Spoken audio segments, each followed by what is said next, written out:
모든 백성이 크게 두려워하여 예수께 떠나시기를 구하더라. 예수께서 배에 올라 돌아가실세.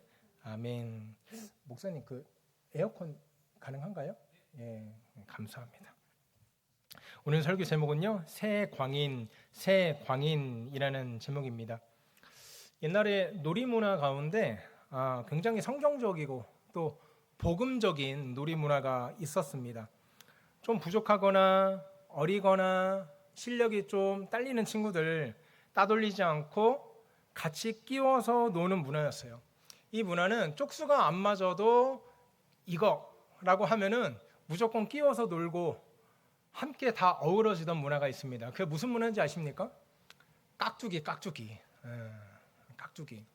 제가 우리 아들한테 너 깍두기라고 아냐? 같이 놀 때 깍두기 문화 알아? 그랬더니 나는 배추김치가 좋은데 이래요.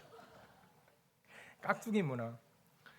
초등학교 때 동네에서 축구를 하는데 그때는 이제 연락할 방법도 없으니까 그냥 동네에 나가면은 친구들이 있었어요. 그러면은 이제 모아가지고 축구를 하는데 문제는 뭐냐면 꼭 그 중에 자기만 나오면 되는데 동생을 끌고 오는 애들이 있었단 말이에요. 그러면은 그 동생까지 따돌리지 않고 끼워서 놀아야 되니까 그러면은 이 동생 깍두기 혹은 실력이 좀 모자란 애 깍두기 해서 어우러서 함께 놀았단 말이에요. 그리고 깍두기는 실수해도 어때요?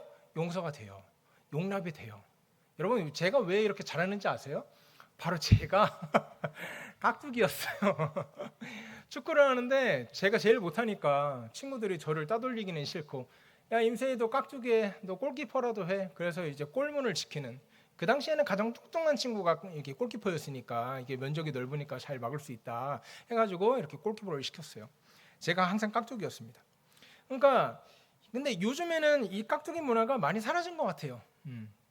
제가 제 아들한테 만일에 5명이서 2팀으로 나누어가지고 놀이를 해야 되는데 그럴 때 어떻게 해? 그랬더니 우리 아들이 한 명은 심판 보면 되지? 그러더라고요. 그것도 방법이에요. 그러면 심판 보기 싫은 사람은 어떻게 해? 그랬더니 그럴 때는 다른 놀잇감을 찾아서 놀아야 돼. 그러더라고요. 야, 앞으로 깍두기 해, 깍두기. 그랬더니 나는 깍두기 놀이보다 돈가스 놀이가 좋아. 서로 이렇게 다른 얘기를 하고 있는 거예요. 여하튼 간에 연약하고 조금 불편하고 걸리적거리고 나한테 손해가 될 것 같고 불편하게 하면 공동체의 일원으로 받아들이기 힘들어하는 것이 오늘날의 어른들의 보편적인 모습 아닙니까? 옛날에는 한 공동체라고 하면 내가 조금 손해보고 내가 조금 불편해도 용납이 되었는데 요즘은 손해를 보기를 조금이라도 손해보는 걸 싫어하는 사회가 된 것 같아서 굉장히 씁쓸하다, 이런 생각을 좀 해보았거든요. 그런데 성경을 보니까 이것이 비단 오늘날의 문제가 아니라 2000년 전에 예수님이 활동하실 당시에 본문에 나오는 거라사 지방 사람들의 모습이더라. 오늘 본문의 배경은 이렇습니다. 예수님이 호수 건너편 거라사 지방으로 이동하십니다.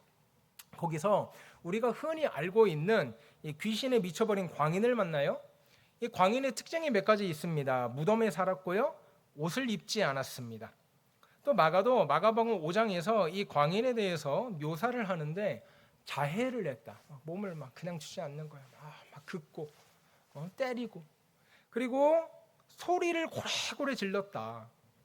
그러니까 이 광인에 대해서 요약을 해보자면 무덤에 살았고 옷을 입지 않았고 소리를 고래고래 질러가면서 자해를 하고, 여러분 이런 광인 가까이 하고 싶으십니까? 좀 부담스러운 게 사실입니다. 여러분 순모임 하는데 수년 중에 하나가 갑자기 옷을 입지 않고 나와가지고 고래고래 소리 질러가면서 막 이상한 얘기하면서 막 자해한다고 생각해 보세요. 부담스럽지 않으세요? 이 사람들도 마찬가지였던 것 같아요. 그래서 이 거라사 지방 마을 사람들이 이 광인에게 한 특단의 조치가 있었습니다. 그게 뭐냐면 쇠사슬과 고랑으로 단단히 묶어버리는 거였어요. 움직이지 못하게 그냥 묶어놓는 거예요. 귀신 들려서 아파하고 신음하고 삶의 존엄성을 아주 그냥 다 잃어버린 사람에게 했던 단 하나의 조치가 뭔가 병원에 데려가는 것도 아니었고, 그를 위해서 기도하는 것도 아니었고, 그를 위해서 약을 지어준 것도 아니었고, 단 하나의 조치는 그저 움직이지 못하게 쇠사슬과 고랑으로 결박시켜 버리는 것뿐이었다. 여러분, 이게 무엇을 말할까요? 가만히 있어, 가만히. 제발 좀 힘들게 하지 말고 우리한테 피해 주지 말고 그냥 가만히 있어라. 아무것도 하지 마. 오늘 누가가요, 이 광인을 묘사하면서 이 광인의 출신을 굉장히 명확하게 밝히고 있습니다. 사실 이 광인의 출신이 뭐가 그렇게 중요하겠어요? 광인이 아파했고 그리고 미쳐서 신음하고 있었다는 게 중요하지, 그리고 예수님께서 고쳐주셨다는 것이 중요하지, 이 광인이 어디 출신인지가 뭐 그렇게 중요하겠습니까? 그런데 오늘 누가는 이 광인의 출신을 너무나 명확하게 우리에게 소개하고 있다는 거예요. 뭐라고 합니까? 광인이 그 도시 사람이었다. 그 도시 사람. 그러니까 거라사 지방에서 나고 유치원 다니고 초등학교 다니고 뭐 대학 다니고 이 거라사 지방에 익숙해 있던 사람이었다. 여러분, 저는 이 서산 출신이거든요. 충남 서산. 제가 보니까 이렇게 우리 교회 좀 충청도 분들 많으시더라고요. 어쩐지 문자를 보내도 답장이 느리고 막 그래가지고 충청도 분들 많으세요. 근데 이제 저는 충남에서는 어떤 표현을 많이 쓰냐면, 예를 들어 뭐 서산에서 왔어. 그럼 서산에서 이렇게 서울로 왔어. 그러면 이분은 무슨 댁이에요? 서산댁이에요. 서산댁. 그렇죠? 그리고 충주에서 오래 살다 보면 충주댁이야. 그럼 강동에서 오래 산 사람은 뭐예요? 이제 강동댁이 되는 거고, 그리고 하남에서 오래 산 사람은 하남댁이 되는 거예요. 그러니까 오늘 광인은 이게 뭐 남자한테 여자한테 뭐 이렇게 다 적용을 해보자면 거라사댁 정도 될 것 같아요. 그러니까 이 지역에서 완전히 태어나고 살고 터잡고 살아가던 사람이었다.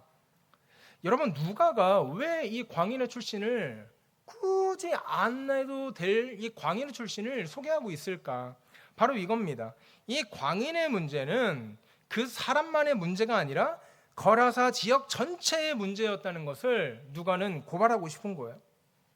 여러분 기억하십시오. 내가 속한 공동체에 문제가 있고 아픔이 있고 그 다음에 상처가 있다면 그것은 그 사람 혼자만의 문제가 아니라 동시에 내 문제이기도 하다는 거예요.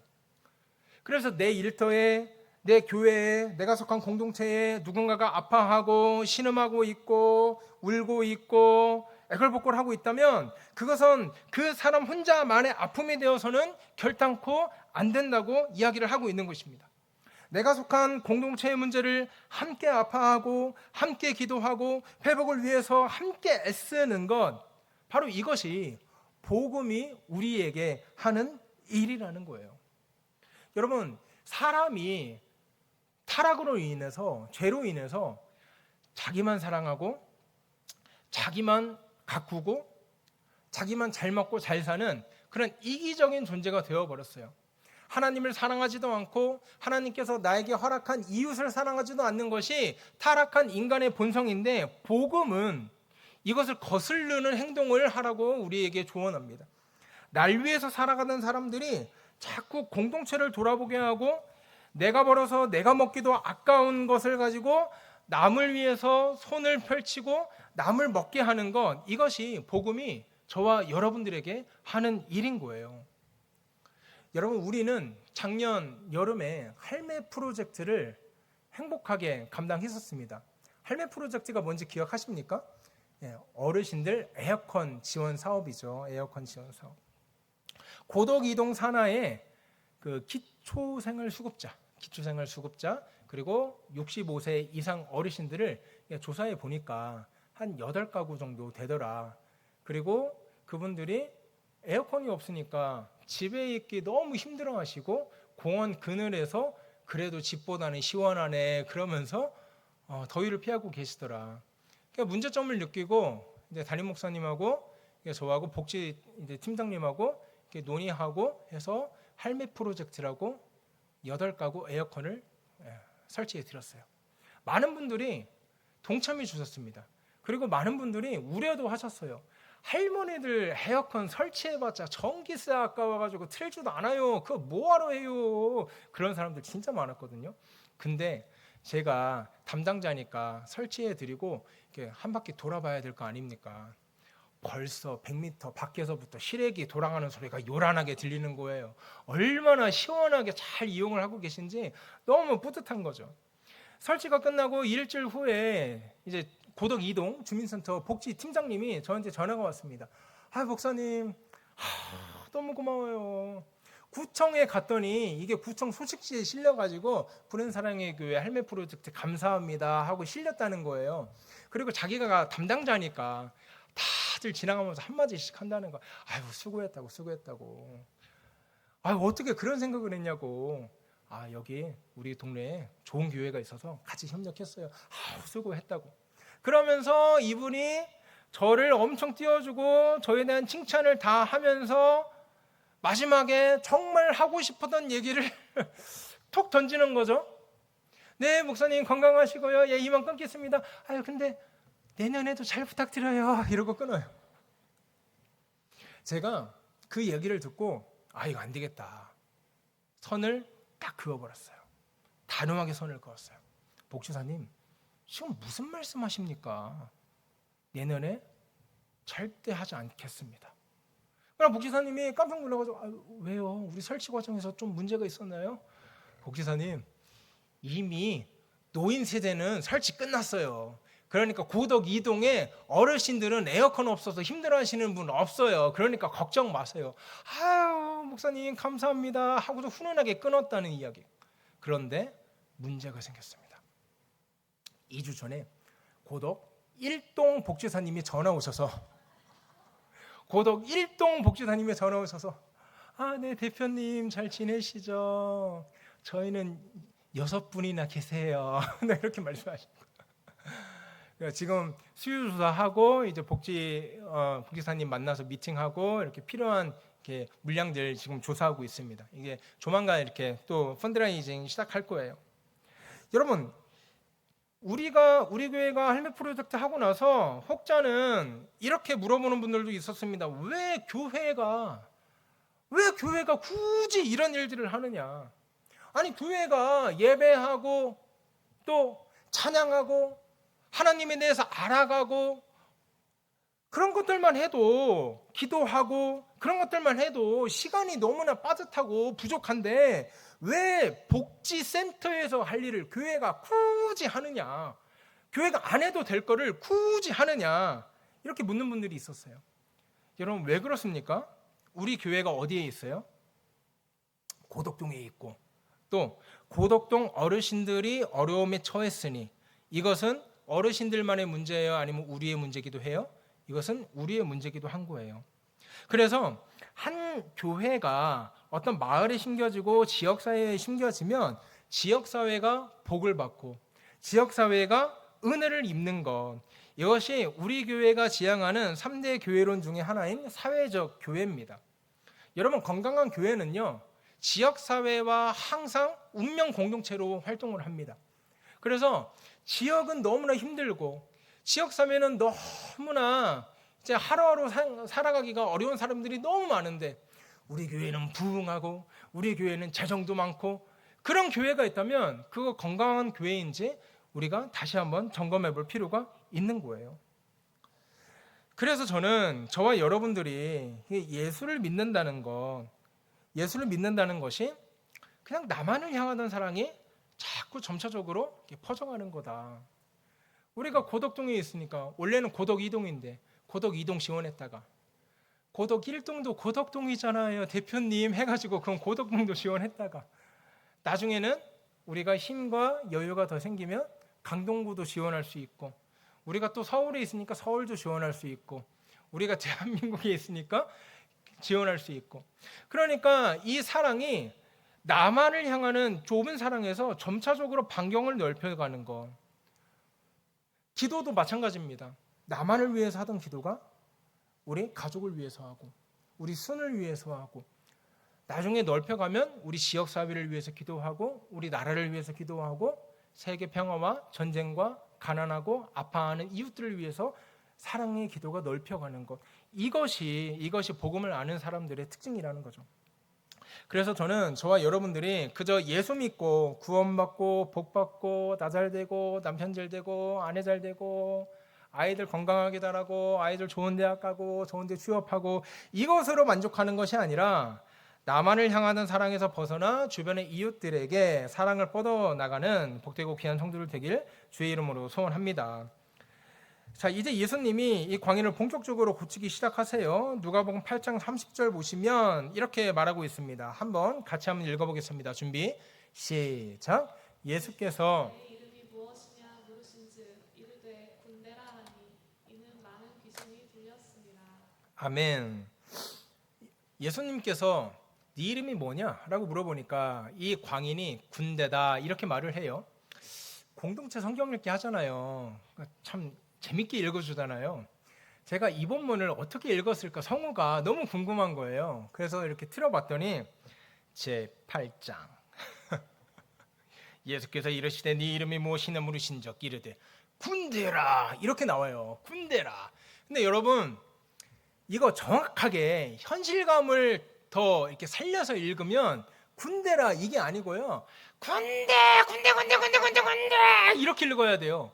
제가 그냥 농담하는 게 아니라 왜 그런지 오늘 성경을 보면서 얘기를 해드릴게요.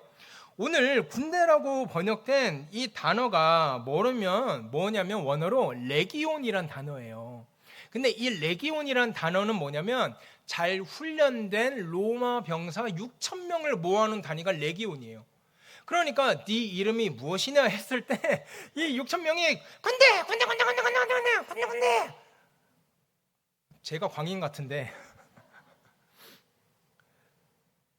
군대 그러니까 6,000명의 정말 강한 귀신이 덕지덕지 붙어가지고 이 사람을 너무나 괴롭게 하고 있었다. 아주 덕지덕지 붙어서 생활을 못하게 하고 삶을 완전히 다 망가뜨렸다. 근데 여러분 우리 한번 냉정하게 생각을 해보자고요. 예수님이 무언가를 물어보실 때 진짜 몰라서 물어보실까? 예수님이 이 사람한테 네 이름 뭐냐? 하고 물어봤잖아요. 그 물어볼 때 진짜 몰라서 모르겠네요. 긴가민가하다 해가지고 물어보셨을까? 아니라는 거죠. 여러분 예수 그리스도는요 하나님의 본체예요. 하나님의 아들이며 동시에 하나님이에요.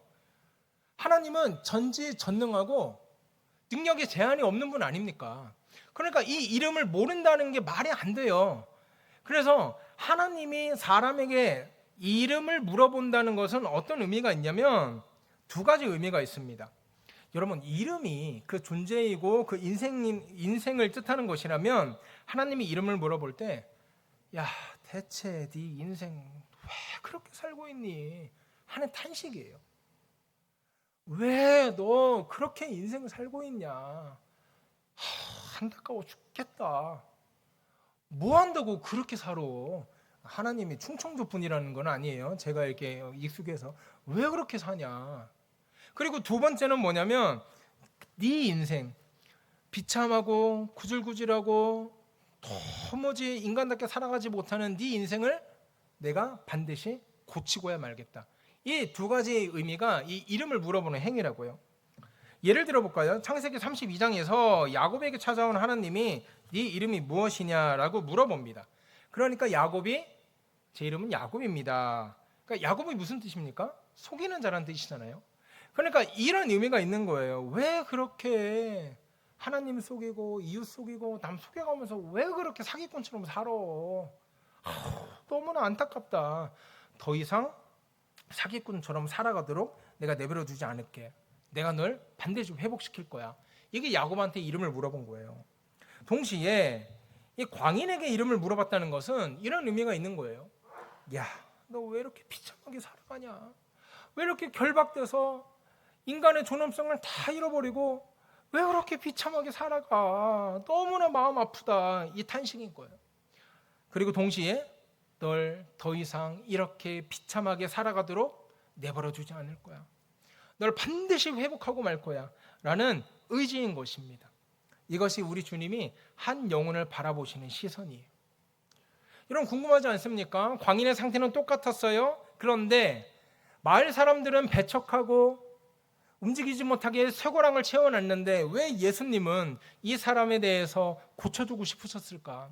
이 사람을 반드시 회복시키고자 했을까? 왜냐하면 예수님께서 이 광인을 바라보실 때 불쌍함과 궁휼함이 있었기 때문입니다. 복음서에 보면 예수님이 사람들을 바라보실 때 계속적으로 반복되는 이 표현이 있습니다. 그 네 가지가 있는데, 첫 번째 민망히 여기셨다, 그리고 불쌍히 여기셨다, 궁휼히 여기셨다, 측은히 여기셨다. 그래서 이거를 어떻게 외우는지 아십니까? 민불궁측. 불경 용어 같네요. 민망히 여기셨다, 불쌍히 여기셨다, 궁휼히 여기셨다, 측은히 여기셨다. 측은히 여기셨다. 이 네 가지가 문제와 아픔과 질고와 상처로 신음하는 우리를 바라보시는 하나님의 시선이라는 거죠. 우리를 향하신 하나님의 시선은 불쌍함이 가득합니다. 궁휼함이 가득해요. 그래서 당신의 자녀들을 끝끝내 회복하시고 끝끝내 고치십니다. 그거 아십니까? 불쌍함과 궁휼한 마음을 가지고 한 영혼을 바라보면 도와주고 싶더라, 고쳐주고 싶더라, 무언가 해주고 싶더라. 그래서 하나님을 닮아간다는 것은 무엇인가?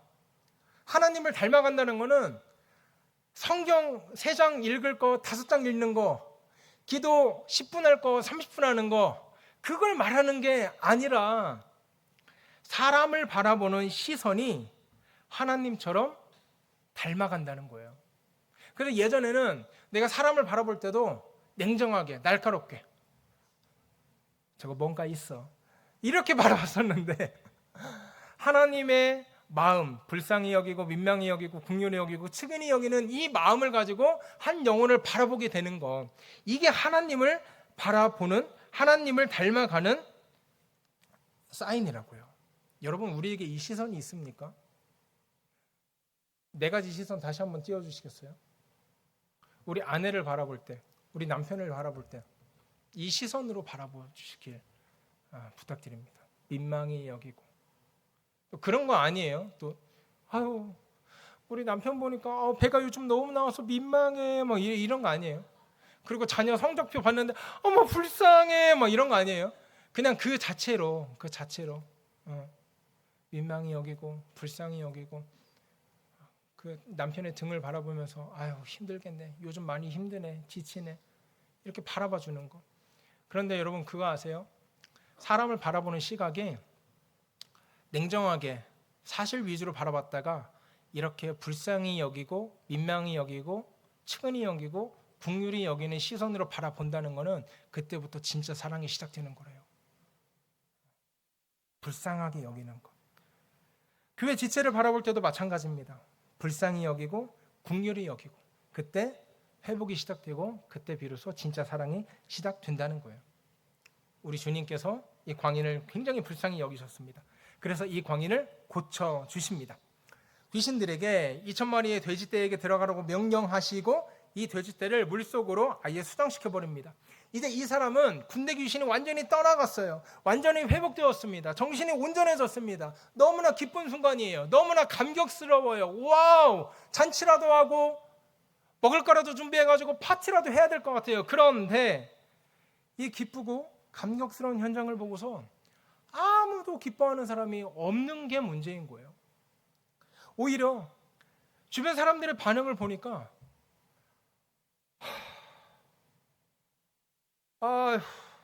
걱정과 한숨이 푹푹 나와요. 왜 그럴까? 34절, 35절에 그 힌트가 기록되어 있습니다. 우리 함께 읽어보겠습니다. 준비 시작. 치던 자들이 그 이루어진 일을 보고 도망하여 성내와 마을에 알리니 사람들이 그 이루어진 일을 보러 나와서 예수께 이르러 귀신 나간 사람이 옷을 입고 정신이 온전하여 예수의 발치에 앉아있는 것을 두려워하거늘. 아멘. 여러분, 34절하고 35절을 가만히 보십시오. 참 이상한 표현이 두 가지가 등장합니다. 감격의 순간이에요. 기쁨의 순간이에요. 그런데 34절에 도망했다, 그리고 35절에 두려워했다. 여러분, 이게 정상적인 반응입니까? 한 사람이 거라사떼기라고 불릴 정도로 그 지역에서 나고 자란 그 지역 출신 사람이 오랫동안 아파하고 신음하고 정상이 아닌 것처럼 살아갔다가 이제 온전해지고 정상으로 돌아왔는데 그것을 보고 도망갔다? 그것을 보고 두려워했다. 이게 정상적인 거냐고요. 여러분, 제가 19살 때 자전거 사고가 나서 종환자실에 굉장히 오래 있었거든요. 종환자실에 한 2개월, 3개월 정도 있고 그때 호흡기도 끼고 있었어요. 그때 이제 의사의 소견으로는 정상생활이 힘들다. 정상생활이 힘드니까 좀 이렇게 엄마 아빠 준비하시라. 그런 상황이었어요. 그러니까 저희 어머니 아버지는 할 수 있는 게 뭐 있겠습니까? 저희 아버지 그때 교회도 잘 안 나갔거든요. 그날 바로 새벽 예배 가가지고 새벽 제단을 쌓는 거예요. 기도해달라고 여기저기 다 부탁을 하는 거죠. 제가 사고 났다는 얘기를 듣고 그 고향교회 권사님들이 얼마나 울면서 기도를 했나 몰라요. 어떤 분은 막 금식기도 하는 분들이 있었어요. 근데 그분 금식하다가 그분 돌아가실까봐 막 주변에서 말릴 정도로 이렇게 노인분이셨는데 막 금식도 하시고 권사님들의 릴레이로 다 짜가지고 막 금식하고 막 기도하고 막 얼마나 기도를 했나 몰라요. 그 세위를 위한 특별 기도회 해가지고 막 이렇게 기도를 했어요. 근데 권사님들 이제 이도 많이 없어지고 바람이 세니까 세위란 말을 못해가 세후를 위한 금식기도 해가지고 우리 세후를 살려주십시오, 우리 세후를 고쳐주십시오 막 금식기도 했다고요. 근데 제가 그 기도 덕분인지 일어나서 조금씩 걷기 시작하고 그래서 목발을 짚고 보조끼를 끼고 고향교회를 갔을 때 저는 그 당시 분위기를 아직까지 선명하게 기억합니다. 그 따뜻함을 잊지를 못해요. 권사님 저 교회 왔어요 했는데 권사님들이 완전히 막 기절초풍할 정도로 소리를 질러가면서 오메 세위 왔어 막 그러가면서 막 안아주시는데 저는 그때 제가 예수님인 줄 알았어요.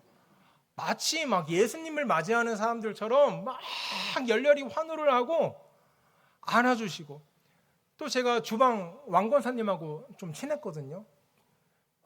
그때부터 주방 일을 좀 좋아했어요.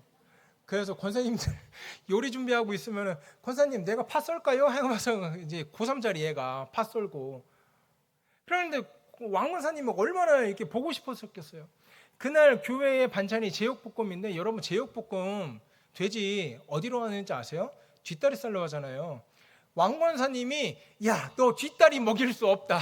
야 누구 집사야 저기 가가지고 목살 빨리 끊어와 해가지고 목살 제육볶음을 제가 다 먹었다는 거 아닙니까? 일부 때 갔는데 권사님이 안고서 막 울고 아이고 하나님 감사합니다. 제 기도를 들어주셔서 감사합니다. 제 이마에 뽀뽀하고 막 난리도 아니었어요.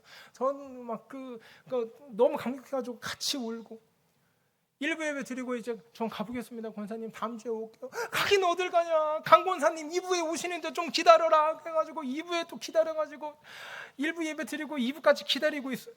그럼 강 권사님 오셔가지고 아유 세후야 내가 너 위해서 얼마나 기도했는지 아냐 마음에서 안고서 기도해 주시고 또 눈물 범벅 대주시고 권사님 저 이제 갈게요. 가기를 어딜 가냐. 3부에 형 권사님 오시는데 좀 기다렸다가 가. 형 권사님 너 온다고 얼마나 지금 헐레벌떡 뛰어오는지 아냐 해가지고 3부 때 이렇게 권사님 뵙고 또 인사하고 또 울고 저는 예배 하나만 드릴 거 3개 들어가지고 지루해가지고 막 거기서 울고 있고 막 다 눈물바다였어요. 눈물바다. 근데 그게 벌써 19살 때 일이고 지금 제가 39이니까 왜 그렇게 안 보여요? 제가 39이니까 20년 지난 거 아닙니까? 그때의 공기와 그때의 따뜻함과 그때의 말, 그때의 얼마나 그 훈훈한 분위기 제가 힘들 때마다 그 생각만 하면은 이렇게 위로를 받고 힘을 얻어요. 여러분 이게 정상 아닌가요?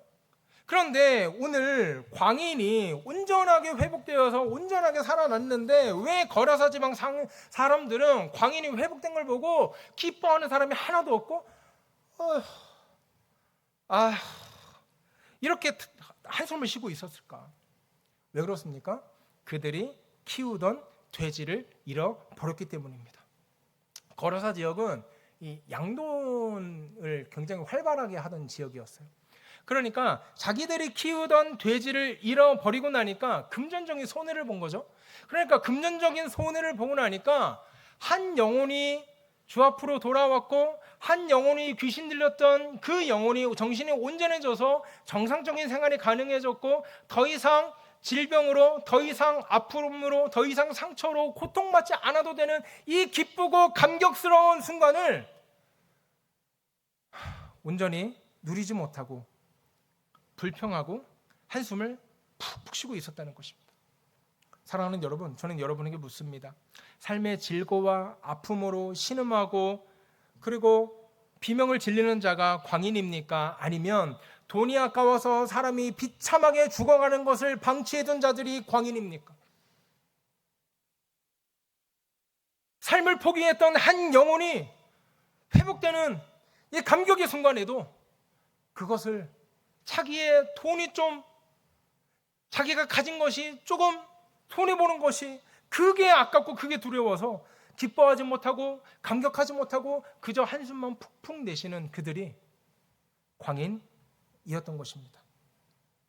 결국 돈에 미친 광인들이 귀신 들린 광인을 죽음과 파멸로 이끌고 있었다는 것입니다. 예수님께서 광인을 치료하시는 기적을 통해서 그들에게 가르쳐주고 그들에게 보여주고 싶었던 것은 돈보다 한 영혼이 귀하다는 것을 보여주고 싶으셨던 거예요. 그럼에도 불구하고 돈에 미친 광인들은 그것을 깨닫지 못하고 예수를 내쫓아 버립니다. 한 영혼의 가치를 돈보다 낮게 여기고 내 것을 지키기 위해서 이웃이 죽어나가도 눈 하나 깜짝하지 않는 돈에 미친 광인들을 위해서 우리 예수님께서 하신 일이 있습니다. 특단의 대책을 세우십니다. 바로 그것이 무엇입니까? 스스로 광인이 되어서 십자가에 올라가십니다.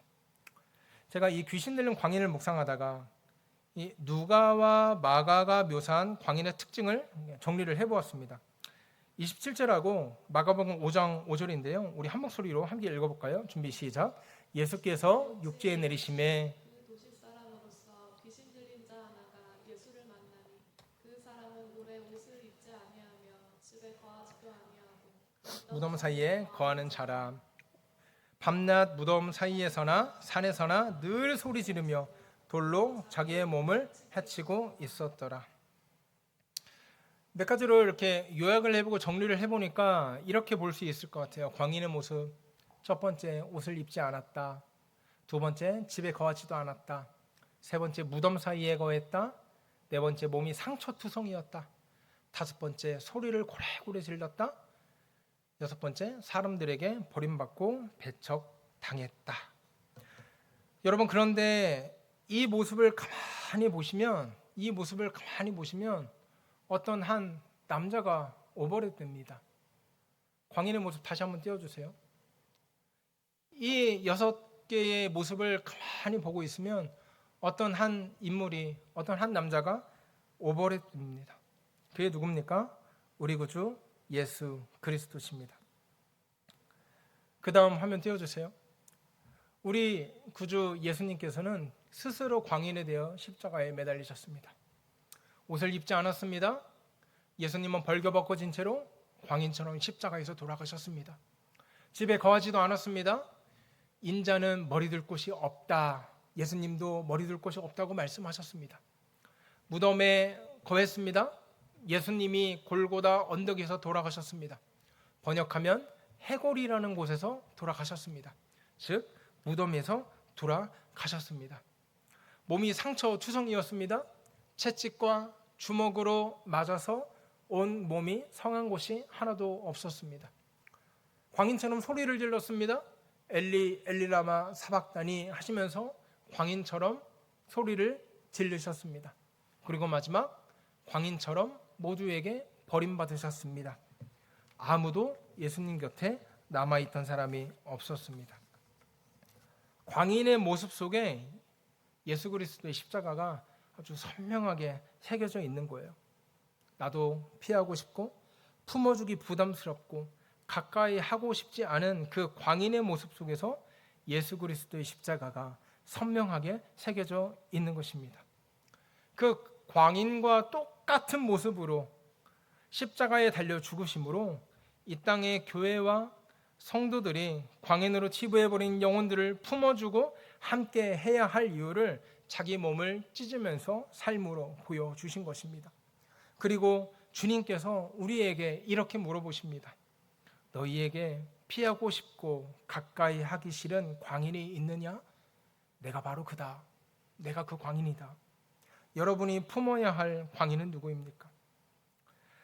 마태복음 25장 40절에 보면 이렇게 말씀하고 계십니다.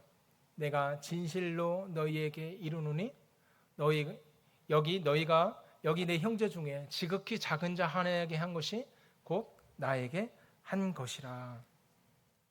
하나님의 시각으로 이웃을 불쌍히 여기며 광인들을 품어주는 우리의 복되고 귀한 교우들 되었으면 참 좋겠습니다. 말씀을 마칩니다. 예수님은 광인을 넘어 광인이 되셨습니다. 밑질 광을 넘어 빛 광이 되셨습니다. 우리들도 내가 하는 일에 한번 인생을 미치게 걸어봅시다. 그 가운데서 수치도 있을 것이고 실패도 있을 것이고 모욕도 있을 것이고 무덤을 지나는 것 같은 죽을 것 같은 시간들이 있을 것입니다. 그때 주님과 동행하는 그리스도인들은 수치와 모욕과 쇠사슬과 무덤 같은 삶의 한계들을 돌파하고 빛의 광인으로 변화될 것입니다. 그리고 그 빛을 나에게만 비추는 것이 아니라 우리 주변에 우리가 품어야 할 광인들을 향해 비추고 복이 되는 복되고 귀한 성도가 되기를 주의 이름으로 소원합니다. 이 시간 말씀을 놓고 함께 기도하며 나아가겠습니다. 우리 이 시간 기도할 때 몇 가지 기도 제목을 놓고 기도할 텐데요. 첫 번째 기도는 우리 가정을 위해서 했으면 좋겠습니다. 하나님, 우리 자녀를 위해서 기도합니다. 하나님, 우리 가정 불쌍히 여겨 주시옵소서. 우리 자녀 긍휼히 여겨 주시옵소서. 하나님, 우리 남편 불쌍히 여기시고 민망히 여기시고 긍휼히 여기시고 측은히 여겨 주시옵소서. 하나님, 이웃들을 바라볼 때 이 하나님께서 인생들을 바라보셨던 시각 우리에게도 허락하여 주시옵소서. 또한 특별히 우리 김호미 집사님 우동랑 가정을 긍휼히 여겨주시고 하나님께서 베풀 만한 은혜와 한량없는 자비하심으로 덧입혀 주시옵소서. 우리 힘차게 기도하며 나아가겠습니다. 함께 기도합니다. 하나님 아버지 은혜를 감사합니다. 하나님 아버지 은혜를 감사합니다. 하나님 아버지 그 은혜 가운데 하나님 아버지 베풀 만한 은혜와 한량없는 자비를 허락하여 주시옵소서.